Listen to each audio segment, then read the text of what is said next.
Helen Croft was 64 years old, and she was standing in her garden in Tucson, Arizona, pulling weeds from around the base of her tomato plants when the world ended for the second time in her life.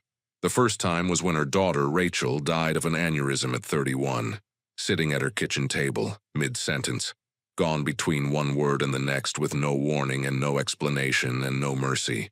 That was 4 years ago. Helen had survived it the way she survived everything, by putting one foot in front of the other and refusing to stop moving because stopping meant thinking, and thinking meant feeling, and feeling meant drowning in the kind of grief that doesn't have a bottom. Rachel left behind a son, Ethan. He was 6 when his mother died. He was 10 now. He lived with Helen in the small adobe house on Calle Esperanza, which was a street name that meant hope, and Helen thought about that sometimes, about living on a street called Hope, when hope was something she had to rebuild from scratch every single morning. Ethan was small for his age. He had his mother's brown hair and his father's serious expression, and a habit of asking questions that didn't have easy answers, like, why do people get sick? And why can't dogs live as long as people and grandma? Were you ever scared of anything? He wore round glasses that were slightly too big for his face, and he pushed them up his nose approximately 400 times a day. He read books that were 3 grade levels above his own. He was obsessed with astronomy and could name every moon of Jupiter in order, and he had a telescope in his bedroom that Helen had saved for 3 months to buy, because when a 10-year-old boy looks up at the sky with wonder in his eyes, you find the money for the telescope. Helen's neighbors on Calle Esperanza knew her as the retired woman with the garden and the grandson. She grew tomatoes, peppers, squash, and herbs. She sold small batches of homemade salsa at the farmer's market on Saturday mornings. She drove a dusty Jeep Cherokee that was older than Ethan. She wore wide-brimmed hats against the Arizona sun and work boots that had more miles on them than most cars. She was lean and weathered in the way that desert people get, dried and toughened by heat and wind, until what remained was all bone and sinew and quiet endurance. Carlos Medina, who owned the auto repair shop at the end of the street, had noticed something about Helen once. A stray dog, a big one, part shepherd, had come into her yard growling and snapping, agitated by the heat or by something else entirely, and it had lunged at Ethan, who was playing in the front yard. Helen moved. She moved from the garden to the dog in a distance of about 15 feet, and she covered that distance so fast that Carlos, who was watching from his shop, couldn't track the motion.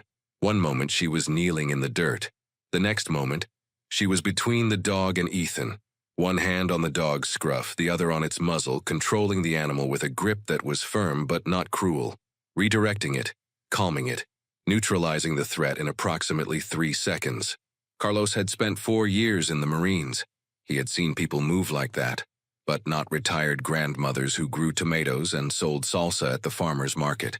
"You got fast reflexes, Helen," he said to her later, trying to keep his voice casual. Helen smiled her dry, patient smile. "I've always been good with animals." Carlos didn't push it, but he noticed that Helen always knew who was behind her without turning around. And he noticed the way she scanned a room when she entered it, quick and automatic, the way someone checks mirrors when they drive, not because they're thinking about it, because they can't stop. The phone call came at 2:15 p.m. on a Wednesday. Ethan walked home from school every day. It was 4 blocks. Helen had walked the route with him dozens of times, identifying every house, every yard, every dog behind every fence, every intersection. She had taught him to stay on the sidewalk, to cross at the crosswalk, to look both ways, and to never ever get into a vehicle with someone he didn't know. She had taught him these things the way all grandmothers teach these things, with love and repetition. But underneath the love and repetition there was something else, something more systematic, more thorough, something that came from a place deeper than normal grandmotherly concern. Ethan didn't come home at 3:20. He didn't come home at 3:30. Helen called his phone at 3:35. No answer. She called the school at 3:40. The office confirmed he had been dismissed at 3:05. She got in the Jeep and drove the route, every block, every intersection, every alley. At 3:55, she found his backpack. It was on the sidewalk on Calle Mariposa, 2 blocks from the house, lying on its side next to a fire hydrant. His astronomy book was on the ground beside it. His glasses were on the pavement. One lens was cracked. Helen picked up the glasses, She held them in her hand. She looked at the cracked lens. She looked at the empty sidewalk and the quiet street and the afternoon sun casting long shadows across the asphalt. The phone in her pocket rang. Unknown number. She answered. Mrs. Croft. The voice was male, calm, American accent with something underneath it. A cadence that suggested time spent in places where English was not the primary language. We have your grandson. He's unharmed.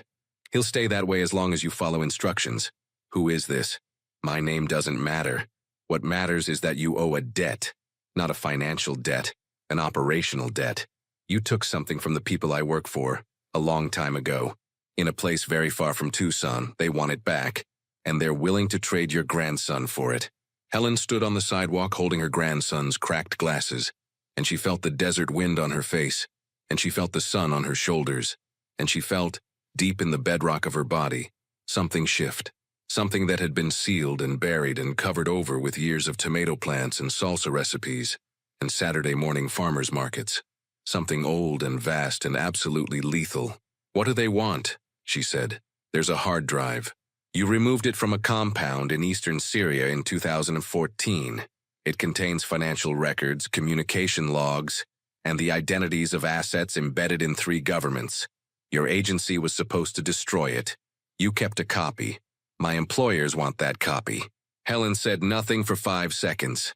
She breathed. The desert air filled her lungs. Dry, hot, familiar. The air of the place she had chosen to disappear in because the desert was the landscape she understood best. The landscape where she had spent the most important years of her life. The landscape that had given her the name that a very small number of people in the world still whispered when they talked about the things that happened in the shadows. You have 6 hours, the voice said. I'll call back with the location for the exchange. If you contact law enforcement, we'll know. If you contact your former agency, we'll know. If you do anything other than exactly what I tell you, the boy disappears permanently. Do you understand? I understand, Helen said. But I want you to understand something too. You think you know who I am. You think you've read a file or heard a story and you think that tells you what I'm capable of. You're wrong. The file doesn't cover it. The stories don't come close. You took my grandson, the only person left in this world that I love. You've given me 6 hours. That's 5 hours and 50 minutes more than I need. She hung up. Helen Croft drove home. She walked into her house. She walked past the kitchen where Ethan's cereal bowl from that morning was still in the sink. She walked past his bedroom where the telescope pointed at the window, and his astronomy books were stacked on the nightstand. And his bed was made because Helen had taught him to make his bed every morning, and he did it without complaining, because he was that kind of kid. She walked past all of it and into her own bedroom and opened the closet. Behind the hanging clothes, behind a false panel that was indistinguishable from the wall unless you knew exactly where to press, was a space roughly the size of a small suitcase. Inside that space was a Heckler & Koch USP tactical pistol with a threaded barrel, a suppressor, 3 magazines, a combat knife, a pair of compact binoculars with night vision capability, a satellite phone, 2 passports under different names, $8,000 in cash, and a small black hard drive, approximately the size of a deck of cards, sealed in a waterproof case. Helen had not always been Helen Croft. She was born Helen Morrow in El Paso, Texas. She grew up in the desert. She learned the desert the way some children learn music or mathematics, instinctively, completely, as if the landscape was a language, and she was born fluent. She could navigate by stars, by sun position, by wind direction, by the angle of shadows on sand. She could find water where there was no water. She could move through open terrain without being seen by observers who were specifically looking for her. The desert was not a hostile environment to Helen. It was home. It was the medium through which she moved the way a fish moves through water. She was recruited at 22 by the CIA's Special Activities Center. Her linguistic abilities, fluent Arabic and conversational Farsi, combined with her desert expertise and her physical capabilities, made her a natural fit for operations in the Middle East and North Africa. She completed the Ground Branch Selection and Training Program, which eliminated the vast majority of candidates, and she completed it at the top of her class. She served for 23 years, 23 years of operations across the Middle East, North Africa, and Central Asia. Iraq, Syria, Libya, Yemen, Afghanistan, Jordan.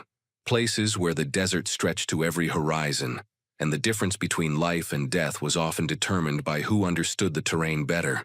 Helen always understood the terrain better. She moved through the deserts of the world, the way other operatives moved through cities, reading the landscape, using it, disappearing into it. She could cross open ground in daylight without being detected by observers with binoculars.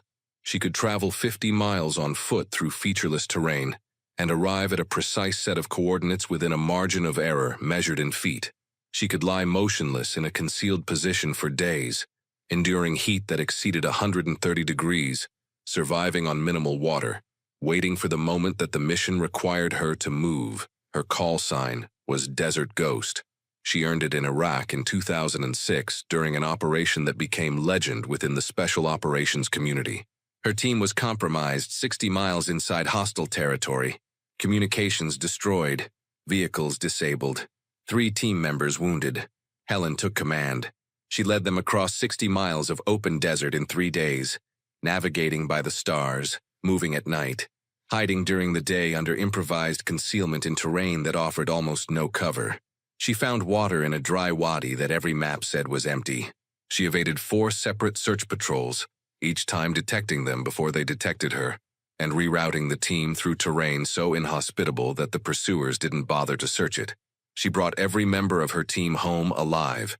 The enemy forces searching for them found nothing. No tracks, no trace, no sign that anyone had ever been there. A ghost in the desert, seen by no one, found by no one, there and then gone. She retired at 45 when Rachel was born. She chose Tucson because the desert was in her blood, and she couldn't live anywhere that didn't smell like creosote and dust after rain. She married a quiet man named Robert Croft, who worked for the Forest Service, and who died of a heart attack 8 years later. She raised Rachel. She built the garden. She started the salsa business. She became the woman on Calle Esperanza, and now someone had reached into that quiet life and taken the only thing in it that mattered. Helen assembled the pistol. She loaded the magazines. She attached the suppressor. Her hands moved with the fluid, automatic precision of 23 years of muscle memory. She had assembled this weapon in sandstorms, in moving vehicles, in the darkness of hide sites in the Iraqi desert while hostile patrols passed within 30 meters. Doing it in her bedroom in Tucson was the easiest thing she had done in 20 years. She picked up the satellite phone and dialed. "This is Desert Ghost." The silence on the other end lasted 5 seconds. Then a voice, male, American, controlled in the way that voices are controlled when they belong to people who manage assets that officially don't exist. "Ghost, you've been inactive for 19 years. Someone took my grandson. They want the Qadir hard drive. The Qadir drive was supposed to be destroyed. I kept a backup, insurance, the kind you hope you never need. Who took the boy?" American voice, trained. "Knows about the 2014 Syria operation. Knows about the drive. This is someone with access to classified operational history, either a former agency officer or someone who bought the information from one." Silence. Then, "We'll run analysis on the voice signature if you can get a recording. In the meantime, I can have a team in Tucson in 4 hours. I don't have 4 hours. I have 6, and I'm not spending them waiting. I need you to trace the phone number that called me and give me a location. That's all I need. Helen, you're 64 years old. If these people are who you think they are, I've been 64 years old in this desert for every one of those years. I know this ground better than anyone alive. They brought this fight to my landscape. That's the last mistake they'll make." The trace came back in 40 minutes. The phone that called Helen was a burner, but it had connected to a cell tower near a location 16 miles southeast of Tucson, in the desert south of Vail. Cross-referencing with satellite imagery showed a cluster of structures at the location, an abandoned ranch property, 3 buildings, 2 vehicles. Thermal imaging was not immediately available but would be within 2 hours. Helen didn't wait for thermal imaging. She knew the area. She had hiked it, driven it, studied it during the 19 years she had lived in Tucson. She knew every wash, every ridge, every road, every cattle trail. She knew where the ground was hard enough to drive on, and where it would swallow a vehicle to its axles. She knew where the terrain offered concealment, and where it offered nothing but exposure. She left at dusk. She drove the Jeep to a trailhead 8 miles from the ranch property and covered the remaining distance on foot. She moved through the Sonoran Desert the way she had moved through the deserts of Iraq and Syria and Libya, slow and patient and perfectly attuned to the landscape. The saguaros stood like sentinels in the fading light. The ground was rocky and sparse with creosote and brittlebush, and the occasional cholla cactus that glowed gold in the last rays of the sun. She navigated by terrain features she had memorized years ago, adjusting her route to use the washes and ridgelines for concealment. She reached the ranch property at full dark. The stars were out, dense and brilliant in the way they only get in the desert away from city lights. Ethan would have loved this sky. He would have pointed at Jupiter and named its moons in order, and asked her if she thought there was life on Europa, and she would have said, "Maybe, baby, maybe," and his eyes would have gone wide behind his 2 big glasses. The ranch consisted of a main house, a detached garage, and a small outbuilding that might have been a storage shed or a bunkhouse. 2 vehicles were parked near the garage, a black SUV and a tan pickup truck. Lights were visible in the main house. The outbuilding was dark. Helen established a position on a low rise 200 meters north of the property. She observed through the binoculars for 90 minutes. She counted 4 men, 2 inside the main house visible through windows, 1 seated at a table with communications equipment, and 1 moving between rooms. 1 in the garage, which had been converted into some kind of operation space with additional equipment visible through the open bay door. 1 outside, walking a loose perimeter that took him around the main house and the outbuilding in a circuit that lasted approximately 12 minutes. She watched the perimeter guard complete 3 full circuits. She timed him. She identified his pattern, where he paused to check his phone, where he stopped to light a cigarette, where he cut a corner close, and where he swung wide. She found the gap. On the south side of the outbuilding, the guard's circuit brought him within 10 feet of the building's door, but he never checked it. He walked past it every 12 minutes and didn't look at it because whatever was inside the outbuilding was not his concern. His concern was the perimeter. The outbuilding was someone else's responsibility. Ethan was in the outbuilding. Helen was certain. The building was dark, which meant whoever was inside couldn't signal for help. It was separate from the main house, which meant the hostage was isolated from the operational center. Standard hostage holding protocol. Keep the assets separate from the command element. Reduce variables. Helen had spent 23 years studying how hostages were held. She had recovered hostages from compounds in Fallujah, from apartments in Beirut, from cave complexes in the Afghan mountains. She knew the patterns, she knew the logic, and she knew the weaknesses, because every holding protocol had weaknesses, and the weakness here was that 4 men were spread across 3 structures, with a 12-minute perimeter rotation, and they were operating in a landscape that belonged to her. She moved at midnight. The desert was cold now, the temperature dropping the way it drops in the Sonoran winter, fast and deep, the heat of the day evaporating into a sky so vast that the cold seemed to come from the stars themselves. Helen moved through the cold and the dark with the patience of a woman who had once crossed 60 miles of Iraqi desert in 3 days. 200 meters was nothing. 200 meters was a walk to the mailbox.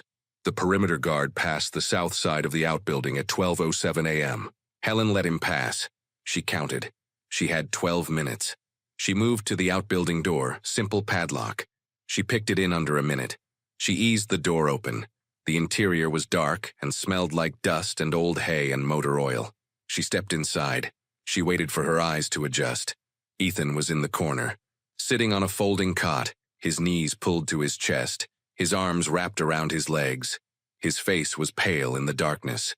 His eyes were red from crying. His wrists were bound in front of him with zip ties. He was wearing the same clothes he had worn to school that morning, the blue t-shirt with the solar system on it, his favorite, the one Helen had bought him at the Science Museum gift shop. He saw her and his mouth opened and Helen was there before the sound came out, her hand gentle over his lips, her face close to his. "It's Grandma," she whispered. "I'm here. Don't make a sound, baby. Can you do that?" Ethan nodded. His eyes were huge behind the darkness. He didn't have his glasses. They were still on the sidewalk on Calle Mariposa with the cracked lens.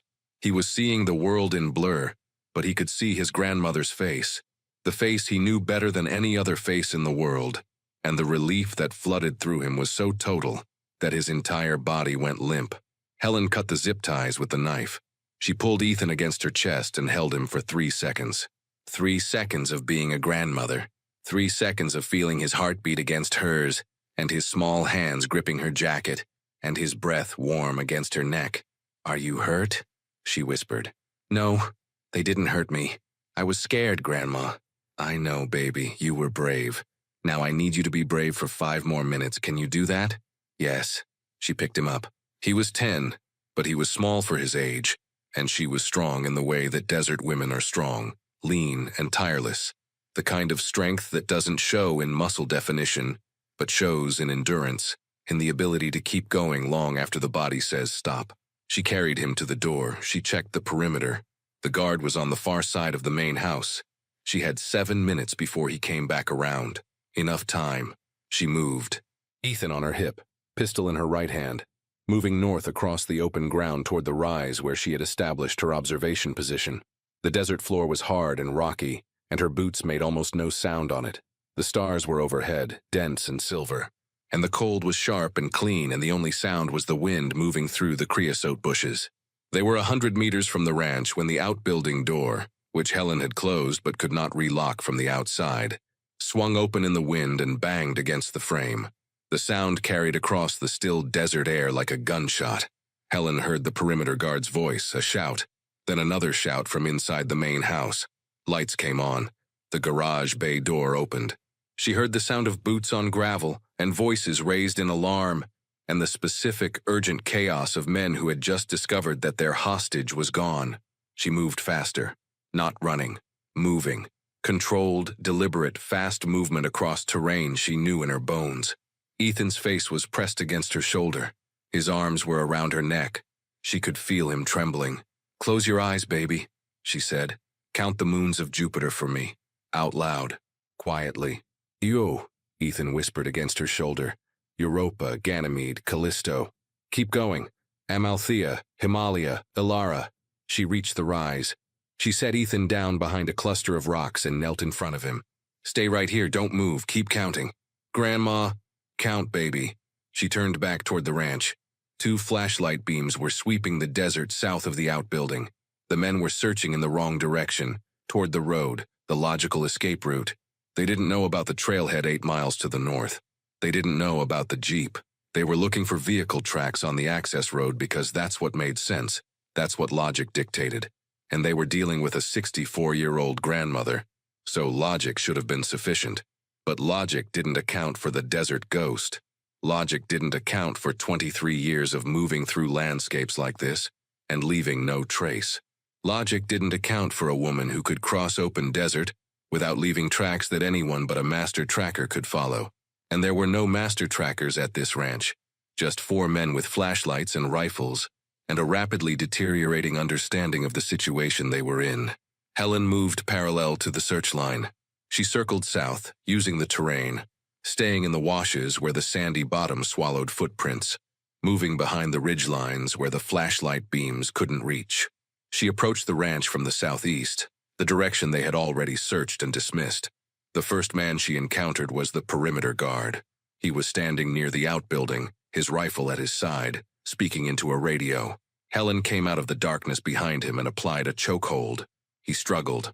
He was young and strong, and she was 64, and her arms ached with the effort, but she had choked out men in worse conditions than this, in sandstorms, in 130-degree heat, in the back of moving vehicles, and she held on until he went limp.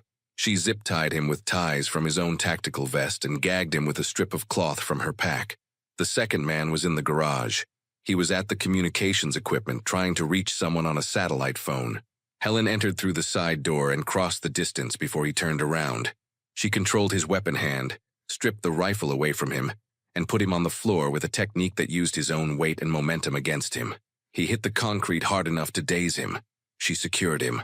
The third man was near the access road, sweeping his flashlight across the dirt, looking for tire tracks. Helen moved through the desert to a position behind him, waited until he turned away, and closed the distance in 4 quick steps. He heard her at the last second and spun around. Too late. She drove the heel of her palm into his solar plexus, and followed with a controlled strike to the side of his neck. He dropped.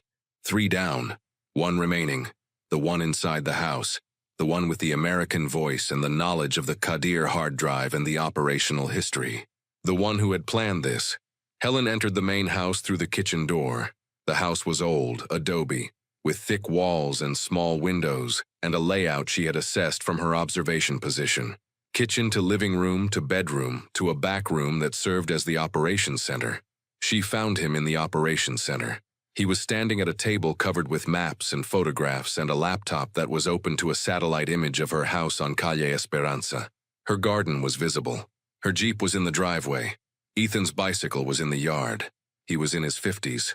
Lean. Gray hair cut short. He wore civilian clothes, but he stood the way military men stand. Weight balanced, shoulders set. He had a pistol on his hip. His hands were at his sides. He turned when Helen entered. He looked at her. A 64-year-old woman in work boots and a desert jacket, holding a suppressed pistol with the casual familiarity of someone who had carried one for longer than most people carry anything. "Helen Morrow," he said, "the desert ghost." "You know who I am," Helen said, "which means you know how this ends." "I was agency too," he said. 15 years. Clandestine service. I know what you are. I studied your operations at the farm. They used your Iraq extraction as a case study. 60 miles across the desert. No casualties, no trace. He paused. I always wondered if it was real. It was real. Then you know what this is about. The Qadir drive contains identities that certain people would pay a great deal to recover. People who are still embedded. People whose exposure would destabilize operations across 3 countries. I'm not the villain here, Helen. I'm a broker. I'm facilitating a transaction. You took my grandson. I needed leverage. You took a 10-year-old boy from a sidewalk 2 blocks from his home. You took his glasses off his face. You zip-tied his hands. He was afraid. He cried. He's 10 years old and he spent hours alone in the dark, wondering if his grandmother was coming for him. Helen's voice didn't rise. It didn't need to. It was low and even, and it filled the room the way sand fills an hourglass, grain by grain, relentless and inevitable. Here is what happens now, she said. You are going to sit down. You are going to put your hands on that table, and you are going to wait for the people I've already called to come and collect you. The hard drive stays with me. It will be destroyed properly, by people I trust, not by brokers, and not by the kind of men who kidnap children for leverage. The man looked at her. She could see him calculating, measuring his chances, weighing the pistol on his hip against the pistol in her hand, weighing his 15 years of clandestine service against her 23 years of direct action operations in the most hostile environments on Earth. You're 64, he said, and you're standing in my desert, Helen said. I have been a ghost in landscapes like this since before you finished your first assignment. I walked 60 miles across Iraq with 3 wounded teammates and didn't leave a footprint. I have entered compounds that were harder to breach than this ranch, and left without a single person knowing I was there. You studied my operations at the farm. Then you know that if I decided this conversation should end differently, it would already be over. Sit down. He sat down. He put his hands on the table. Helen secured him. She picked up his satellite phone and checked his communications. She found messages confirming what she already suspected. He was working independently, a former officer who had gone freelance, selling access and information to the highest bidder. The people who wanted the Qadir drive were a private intelligence firm with connections to foreign governments. The kidnapping was unauthorized by any agency. It was a private operation conducted by a private operator who had made the catastrophic miscalculation of targeting the grandson of the desert ghost. The FBI arrived at the ranch at 4 a.m., 3.5 hours after Helen's satellite phone contact had routed the information through channels. 2 helicopters, 16 agents, full tactical response. They found 4 men secured and restrained across 3 structures. All weapons collected and cleared. The operations center intact with evidence laid out on the table. The scene was, in the words of the lead agent, the most professionally processed site she had encountered in 14 years of field work. She noted in her report that the individual who had conducted the operation appeared to have done so alone, on foot, across 8 miles of open desert at night at the age of 64. The former officer was charged with kidnapping conspiracy, and violations of the Espionage Act related to the unauthorized brokering of classified intelligence. His trial lasted 3 months. The evidence was comprehensive. He received 22 years. The 3 men he had hired for security were charged as accomplices and received sentences ranging from 8 to 12 years. The private intelligence firm that had contracted for the Cartel drive was identified, and its operations were disrupted through a joint investigation involving 3 allied intelligence services. The Cartel hard drive was turned over to the CIA under a chain of custody that Helen personally supervised. It was destroyed in her presence at a secure facility in Virginia. She watched it go through an industrial degausser, and then a physical shredder, and then she watched the shredded remains get incinerated. She stood there until there was nothing left but ash. Helen drove back to Tucson. She picked Ethan up from the FBI field office where he had been looked after by a victim's advocate who had given him hot chocolate and a blanket and had let him watch a documentary about the solar system on her laptop. He was wearing a pair of borrowed glasses that didn't quite fit, and he was holding the hot chocolate with both hands. And when Helen walked through the door, he set the hot chocolate down so carefully, so deliberately, the way a 10-year-old does when he's trying to be grown up, and then he ran to her and wrapped his arms around her waist and pressed his face against her stomach, and he didn't say anything for a very long time. Helen put her hand on his head. She held him. The FBI agents in the room looked at each other and looked away because there are moments that belong only to the people inside them, and this was one of those moments. "Grandma," Ethan said eventually, his voice muffled against her jacket. "I counted all the moons. All 79? 95, they found more." Helen smiled. A real smile. The kind that started deep and worked its way up through the layers of everything she had been, and everything she had done, and everything she had survived until it reached her face and settled there like sunlight on the desert floor. "Then you'll have to teach me the new ones," she said. They drove home in the Jeep. The sun was coming up over the Catalina Mountains, painting the sky in shades of copper and gold. The saguaros stood along the roadside like old friends. The desert stretched in every direction, vast and patient and eternal, and Helen drove through it with her grandson beside her, and the windows down and the morning air filling the cab with the smell of creosote and dust, and the particular clean emptiness of a landscape that had been her home, and her weapon and her sanctuary for as long as she could remember. Ethan fell asleep before they reached Calle Esperanza. He fell asleep with his head against the window, and his borrowed glasses sliding down his nose and his mouth slightly open, and Helen looked at him and saw everything she had ever fought for, and everything she would fight for again without hesitation.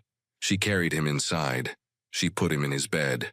She pulled the covers up and tucked them around him the way she had tucked them every night since Rachel died.